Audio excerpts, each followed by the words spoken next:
നമ്മുടെ ജീവിതത്തിൽ നമ്മൾ നേരിടുന്ന വിഷയങ്ങളുടെ മധ്യത്തിൽ നമ്മൾ പറയും ആരും കാണുന്നില്ല, അല്ലെങ്കിൽ ആരും അറിയുന്നില്ല, എന്തുകൊണ്ട് ഇത് സംഭവിക്കുന്നതൊക്കെ നമ്മൾ ചോദിക്കും. ഇരുൾ അടഞ്ഞ വഴികളിൽ തിരുനാളമാകുവാൻ ഇന്നത്തെ ചിന്ത.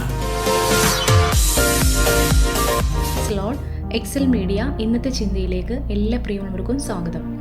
ഇന്നത്തെ നമ്മുടെ ചിന്താ വിഷയം സെക്രിയാവ് 2-ാം അധ്യായം അതിൻ്റെ 5-ാമത്തെ തിരുവചനമാണ് ചിന്തയ്ക്കായി തിരഞ്ഞെടുത്തിരിക്കുന്നത്.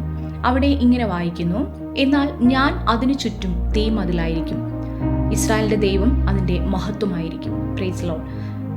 ഇസ്രായേലിനെ കുറിച്ചുള്ള ഒരു പ്രവചനത്തെക്കുറിച്ചാണ് നമ്മളിവിടെ സെക്രിയ പ്രവചനത്തിൽ നമ്മൾ വായിച്ചത്.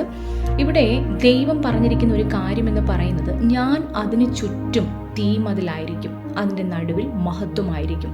അപ്പം ഇസ്രായേലാകുന്ന ആ ജനത്തെ സംരക്ഷിക്കുന്ന ഒരു ദൈവത്തെ നമ്മളിവിടെ കാണുന്നത്. അവർ പാപം ചെയ്ത് ദൈവത്തിൽ നിന്ന് അകന്നു പോയപ്പോഴും അവരെ ദൈവത്തിലേക്ക് മടക്കി വരുത്തിയ ഒരുപാട് സന്ദർഭങ്ങൾ അവരുടെ ജീവിതത്തിൽ ദൈവം കൊടുത്തിട്ടുണ്ട്. എന്നാൽ പലപ്പോഴും അവർ തെറ്റിപ്പോകുമ്പോഴൊക്കെയും ദൈവം അവരെ മടക്കി വരുത്തി വീണ്ടും തൻ്റെ ജനത്തെ സംരക്ഷിക്കുന്ന ഒരു ദൈവത്തിൻ്റെ സ്നേഹത്തെയാണ് നമ്മളിവിടെ കാണാൻ കഴിയുന്നത്.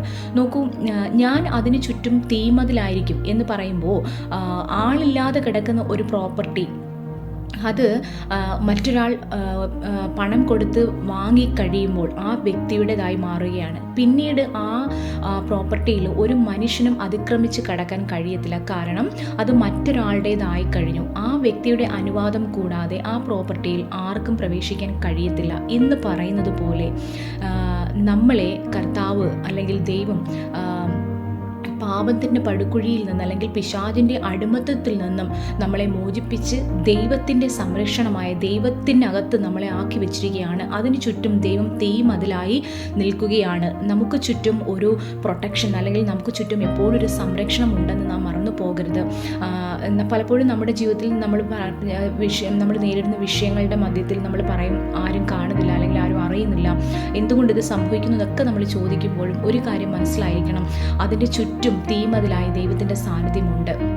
അപ്പോൾ ദൈവം അറിയാതെ ദൈവത്തിൻ്റെ അനുവാദമില്ലാതെ ഒരു മനുഷ്യനും അകത്ത് പ്രവേശിക്കാൻ കഴിയുകയില്ല എന്നുള്ള കാര്യം നമ്മൾ മനസ്സിലാക്കണം. നമ്മൾ മാനുഷികമായി ഏതൊക്കെ പ്രൊട്ടക്ഷൻ നമുക്ക് ചുറ്റിനും ഉണ്ടാക്കിയെന്ന് പറഞ്ഞാലും അതെല്ലാം ഒരിക്കലും അത് നിഷ്ഫലമായി പോകുന്ന ഒരു അവസ്ഥയിലേക്കാണ് പോകുന്നത്. എന്നാൽ ദൈവം നമ്മളെ പ്രൊട്ടക്ഷൻ ആണെങ്കിൽ, ദൈവം നമുക്ക് ചുറ്റും തീമതിലായിട്ട് നിൽക്കുകയാണെങ്കിൽ ഒരു ശത്രുവും അതിക്രമിച്ച് അകത്ത് കടക്കുകയില്ല. കാരണം ദൈവം അറിയാതെ നമ്മുടെ ജീവിതത്തിൽ ഒന്നും സംഭവിക്കുന്നില്ല. അത്രമാത്രം വലിയൊരു പ്രൊട്ടക്ഷനാണ് ഇസ്രായേലിന് ദൈവം കൊടുത്തിരിക്കുന്നത്. എന്നിട്ട് പറയാണ്, ഞാൻ അതിൻ്റെ നടുവിൽ മഹത്വമായിരിക്കും. ദൈവത്തിൻ്റെ മഹത്വം അതിൻ്റെ നടുവിൽ വെളിപ്പെടുമ്പോൾ ആമേൻ ഹല്ലേലൂയ, ആർക്കും ഒരു മനുഷ്യൻ പിടിച്ചു നിൽക്കാൻ കഴിയാത്ത രീതിയിലാണ് ദൈവത്തിൻ്റെ മഹത്വം എന്ന് പറയുന്നത്. അത്രമാത്രം ആ തേജസ്സേറിയ മഹത്വമാണ് ദൈവം നമുക്കിടയിൽ നമ്മളോട് കാണിച്ചതെന്ന് പറയുന്നത്. അപ്പോൾ ആ മഹത്വം നമുക്ക് ചുറ്റിനും ഉണ്ടാകുമ്പോൾ, അല്ലെങ്കിൽ ആ ഇസ്രായേലിൻ്റെ തീമതിലായി നിൽക്കുന്ന ദൈവം നമുക്ക് ചുറ്റിനും പരിചയമായി നിൽക്കുമ്പോൾ, നമ്മൾ സങ്കീർത്തനത്തിലൊക്കെ പറയുന്നുണ്ട്, അവനെൻ്റെ പരിചയമാണ്, എൻ്റെ കോട്ടയാണ്, അവനെൻ്റെ സംഗീതമാണ് എന്നൊക്കെ നമ്മൾ വായിക്കുന്നുണ്ട് അല്ലേ. അപ്പോൾ ആ ദൈവത്തിൻ്റെ സാന്നിധ്യം പ്രൊട്ടക്ഷനും നമുക്ക് ചുറ്റും ഒരു തീമതിലായി എപ്പോഴും നമ്മുടെ കൂടെ ഉണ്ടെന്നുള്ളൊരു ബോധ്യം നമ്മുടെ ഹൃദയത്തിനകത്തുണ്ടാകണം. പുതിയ നിയമത്തിലെ ഇസ്രായേലായ നമ്മളെ ദൈവം പിശാചിൻ്റെ അടിമത്തത്തിൽ നിന്ന് മോചിപ്പിച്ച് ദൈവത്തിൻ്റെ രാജ്യത്തിലാക്കി വെച്ചു. ഇനി അതിനകത്തേക്ക് പ്രവേശിക്കണമെങ്കിൽ, പിശാചിന് അല്ലെങ്കിൽ ശത്രുവിന് അതിനകത്തേക്ക് പ്രവേശിക്കണമെങ്കിൽ ആദ്യം ദൈവത്തെ അറിയണം, ദൈവത്തെ തൊഴണം. ദൈവത്തിൻ്റെ അനുവാദമില്ലാതെ ആർക്കും അതിനകത്തേക്ക് പ്രവേശിക്കാൻ കഴിയത്തില്ല. കാരണം നമ്മുടെ ഓണർഷിപ്പ് എന്ന് പറയുന്നത് ദൈവത്തിൻ്റെ കയ്യിലാണ്.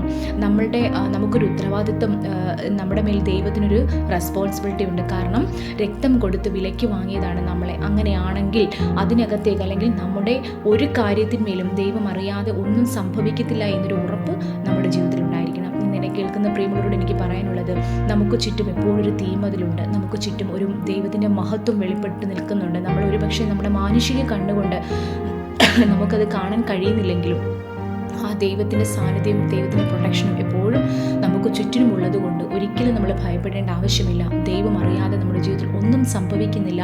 ഈ ഒരു പ്രോമിസ് വേർഡ്, അല്ലെങ്കിൽ ഈ ഒരു വാക്യം നമ്മുടെ ഹൃദയത്തിനകത്ത്, നമ്മുടെ ജീവിതത്തിനകത്തേക്ക് അപ്ലൈ ചെയ്യുവാൻ ആ ഒരു ദൈവത്തിൻ്റെ കൺട്രോൾ അല്ലെങ്കിൽ ദൈവത്തിൻ്റെ പ്രൊട്ടക്ഷൻ നമ്മുടെ കൂടെ ഉണ്ടെന്നുള്ളൊരു വിശ്വാസത്തോടെ നമ്മുടെ യാത്ര മുന്നോട്ട് പോവുകയാണെങ്കിൽ തീർച്ചയായിട്ടും ജീവിതത്തിൽ പ്രശ്നങ്ങൾ നേരിടേണ്ടി വന്നാലും ഒരിക്കലും നമ്മൾ തളർന്നു പോകാൻ ഇടയാവത്തില്ല. അത്രമാത്രം വലിയൊരു സംരക്ഷണ ശക്തി നമുക്ക് ചുറ്റിനും എപ്പോഴും ഉണ്ട് എന്നൊരു ആ ഒരു വിശ്വാസത്തോടെ നമുക്ക് യാത്ര തുടരാൻ കർത്താവ് നമ്മളെല്ലാവരെയും സഹായിക്കുമാറാണ്.